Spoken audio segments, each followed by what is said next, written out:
हमारे देश ने एक ऐसा प्रधानमंत्री भी देखा है जिसने कभी भी अपने पद का दुरुपयोग नहीं किया, अपने पद का लाभ नहीं उठाया, फायदा नहीं उठाया। और इनके बारे में आप देखिए कई दिलचस्प कहानियां हैं। और कहते हैं कि जब इन्होंने आप देखिए एक दिन भूखे रहने की देश भर से अनुरोध किया, अपील की, तो उसका प्रैक्टिकल सबसे पहले अपने घर में ही किया था। पहले अपने बच्चों को ही एक दिन भूखा रखा कि वो भूखे रह सकते हैं या नहीं रह सकते हैं, तब बाहरी लोगों से कुछ कहा जाए। और कहते हैं कि अपने प्रधानमंत्री आवास में इन्होंने आप देखिए फसल उगाना शुरू कर दिया था। खाद्यान्न कितना संकट था। इनके बारे में एक और कहावत है, कहते हैं इनके बच्चों ने एक जिद की कि एक कार ले ली जाए प्रधानमंत्री बनने के बाद। तो आप देखेंगे इन्होंने एक कार ली और अपने जीते जी उस कार का पूरा भुगतान नहीं कर पाए। बाद में इनकी पेंशन से ही उस कार का भुगतान किया गया है।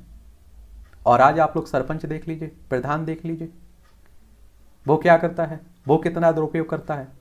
वो आप देखते हैं कि जैसे ही चुनाव जीतता है अपने घर के सामने स्कॉर्पियो फॉर्च्यूनर खड़ी कर लेता है। तो आप देखिए तब हमारे देश में के सामने जब आज़ाद हुए तो हजारों समस्याएं मुँह वाकर खड़ी हुई थी, तब जाकर उनका समाधान हुआ। इस तरह की ईमानदार पढ़े लिखे हमारे देश के नेता हुआ करते थे। अब परिस्थिति बदल गई है, आप सभी जानते हैं किस तरह के नेता हैं। देख लीजिए, मैं बात कर रहा हूँ लाल बहादुर शास्त्री की। इनका परिवार देख लीजिए। और लाल बहादुर शास्त्री और श्रीमती ललिता शास्त्री इनकी पत्नी थी। कुसुम कुमार, सुमन सिंह इनकी 2 बेटियां, इनके 4 बेटे आप देखेंगे, हरिकृष्ण शास्त्री, अनिल शास्त्री, सुनील शास्त्री, अशोक शास्त्री देखने को मिलेगा। और 2 अक्टूबर को इनकी जयंती मनाई जाती है। तो आज हम लोग इनके बारे में एक सामान्य चर्चा करेंगे और इनके बारे में जानेंगे इनकी कहानी। तो आप देखेंगे लाल बहादुर शास्त्री का पूरा नाम लाल बहादुर शास्त्री था और इन्हें शांति दूत के नाम से भी जानते थे और शास्त्री जी के नाम से भी और नन्हे के नाम से भी इन्हें बुलाया पुकारा जाता था। उपनाम थे इनके। आप देखते होंगे कि आपका एक वास्तविक नाम होता है, उसके बाद प्यार से लोग आपको और नाम से बुलाने लगते हैं, तो वो उपनाम हो जाता है। 2 अक्टूबर 1904 में इनका जन्म होता है और मुगल सराय वाराणसी उत्तर प्रदेश में इनका जन्म हुआ था। और वैसे भी उत्तर प्रदेश आप सभी जानते हैं कि राजनीति की दृष्टि से भी काफ़ी महत्वपूर्ण है। लखनऊ इसकी राजधानी है। अंतर्राष्ट्रीय सीमा नेपाल से लगती है। राज्यों में बिहार, झारखंड, छत्तीसगढ़, मध्य प्रदेश, राजस्थान, हरियाणा, हिमाचल प्रदेश, उत्तराखंड और दिल्ली से लगती है।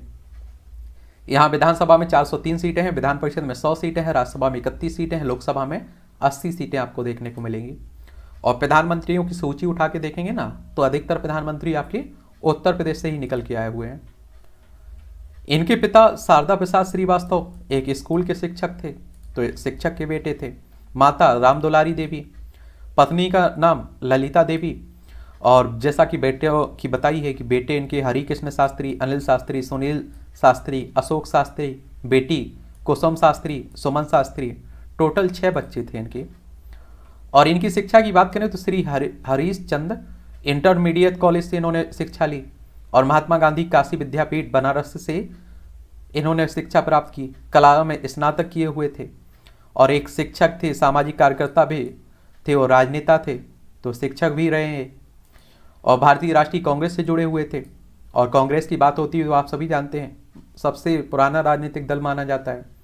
28 दिसंबर 1885 में इसकी स्थापना हुई थी। पहले इस राजनीतिक दल नहीं था, ये आप देखिए आज़ादी की लड़ाई के लिए एक संगठन के रूप में काम करता था, लेकिन उसके बाद आप देखिए राजनीतिक दल बन गया था। 1966 में इन्हें भारत सरकार द्वारा मरणोपरांत भारत रत्न से सम्मानित किया गया था। और आप सभी जानते हैं कि भारत रत्न सर्वोच्च पुरस्कार है हमारे देश का, और 1954 में ये शुरू हुआ था। अगर हम लोग स्वतंत्रता संग्राम में इनका योगदान देखें तो लाला लाजपत राय द्वारा 1921 में शुरू की गई the servants of the people society से जुड़ गए। और महात्मा गांधी जी द्वारा 1921 में शुरू किए गए असहयोग आंदोलन का उन पर बहुत प्रभाव पड़ा।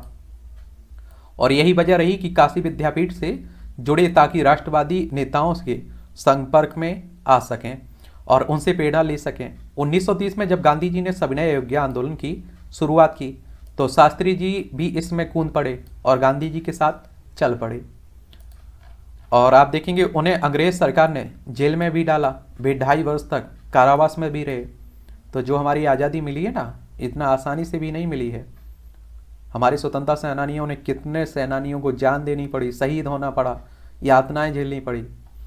1942 में भारत छोड़ो आंदोलन में फिर से गांधी जी के साथ कूद पड़े और यही वह समय था जब इंग्लैंड द्वितीय विश्व युद्ध में उलझा हुआ था।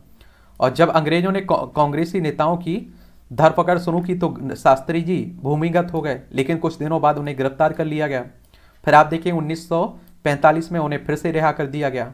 तब तक वे कांग्रेस पार्टी में अपनी खास जगह बना चुके थे। और राजनीतिक यात्रा की अगर हम लोग इनकी बात करें तो आप देखेंगे 1928 में महात्मा गांधी के आह्वान पर भारतीय राष्ट्रीय कांग्रेस में शामिल होते हैं। 1929 में इलाहाबाद जिला कांग्रेस कमेटी के सचिव बने। 1935 से 37 में यूपी प्रांतीय कांग्रेस कमेटी के महासचिव के रूप में चुने जाते हैं।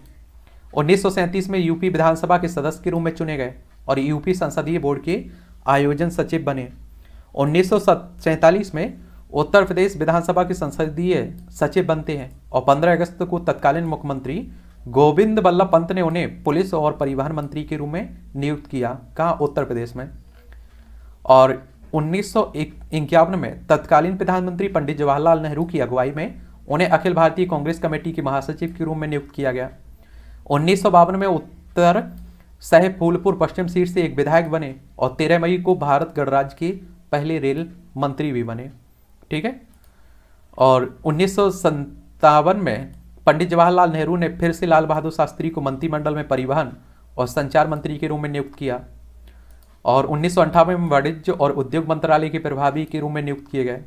1961 में पंडित जीबी पंत की मृत्यु के बाद उन्हें गृह मंत्री यानी कि होम मिनिस्टर भी बनाया गया।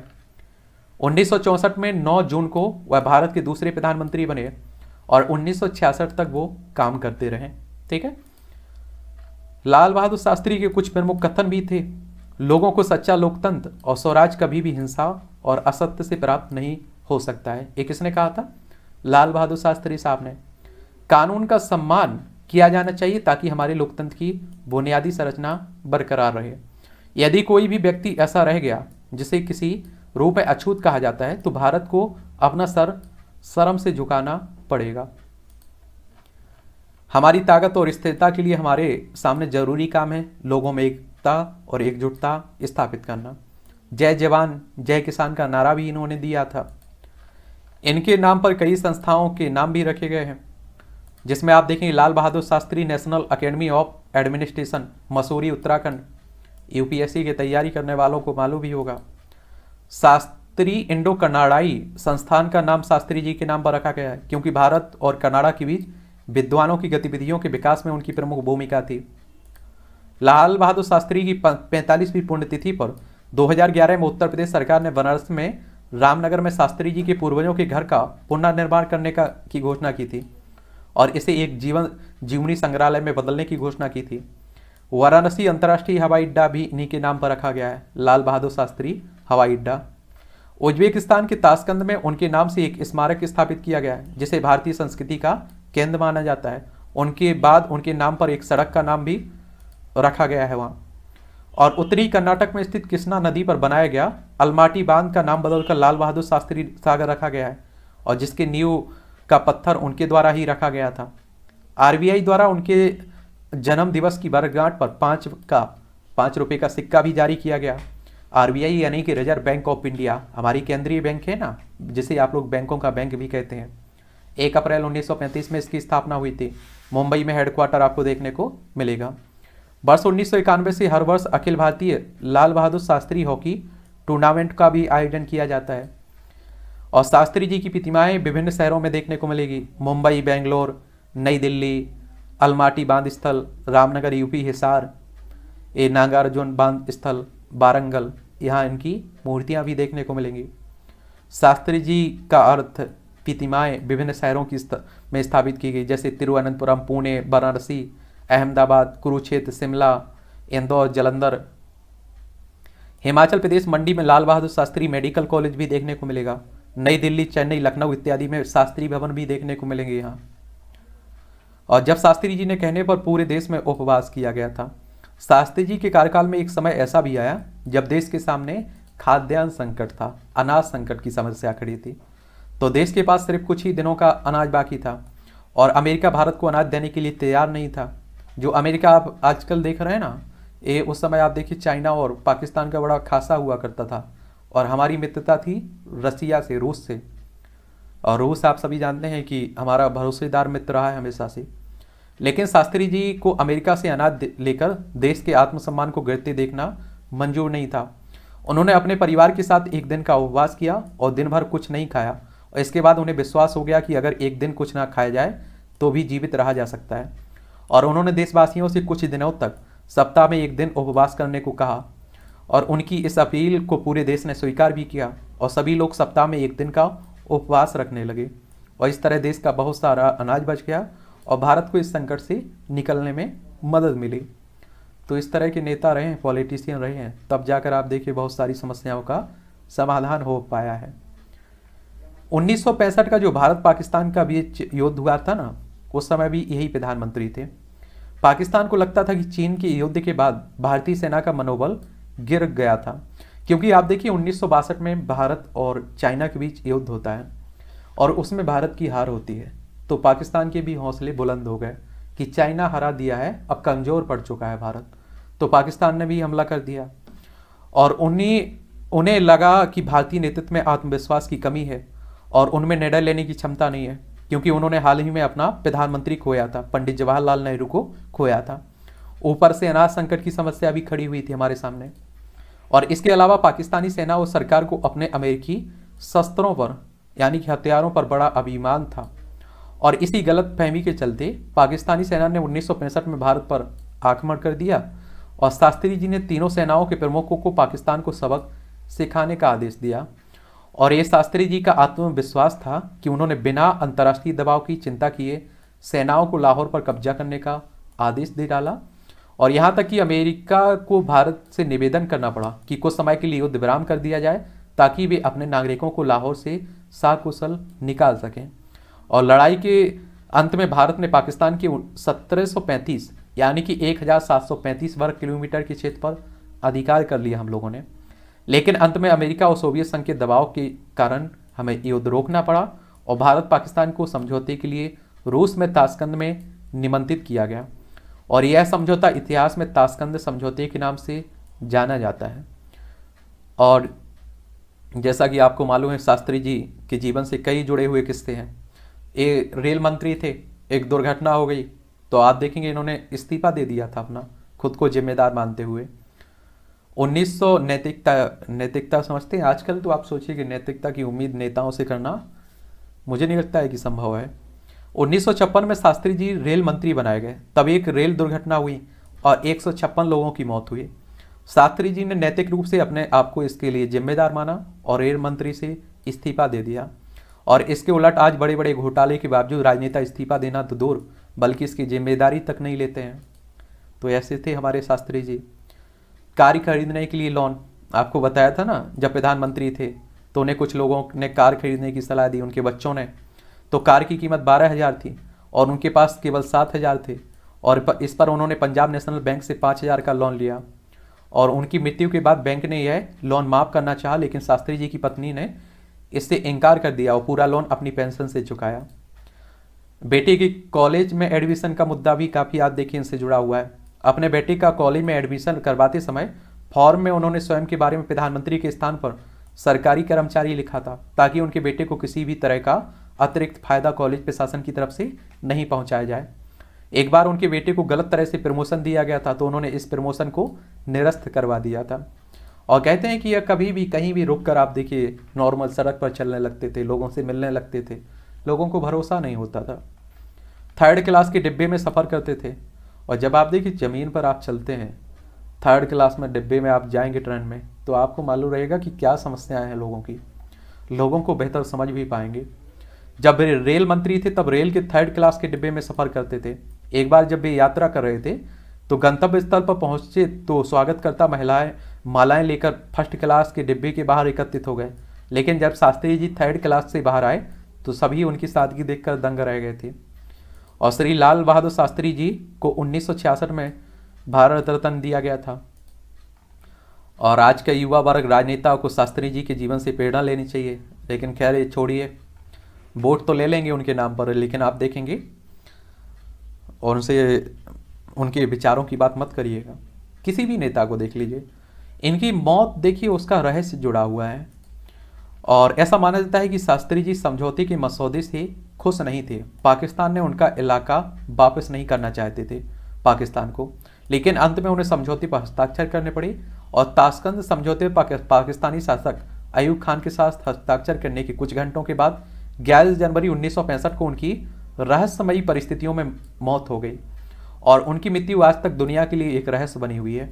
आधिकारिक रूप से मृत्यु का कारण हार्ट अटैक माना गया था, लेकिन बहुत से लोग इसे हत्या के रूप में देखते हैं। कुछ बातें हैं जो संदेह प्रकट करती हैं, वो इस तरह से हैं। शास्त्री जी का शव जब भारत आया तब वह नीला पड़ चुका था, जिसे देखकर यह लगा कि उन्हें जहर दिया गया था। उनके शव का पोस्टमार्टम नहीं करवाया गया। यदि पोस्टमार्टम करवाया गया होता तो उनकी मृत्यु का सही पता चल सकता था। और ये आप देखिए, हमारे देश में कई आप देखिए इस तरह की मौतें रहस्य बनी हुई है। क्या सोच कर नहीं करवाया गया।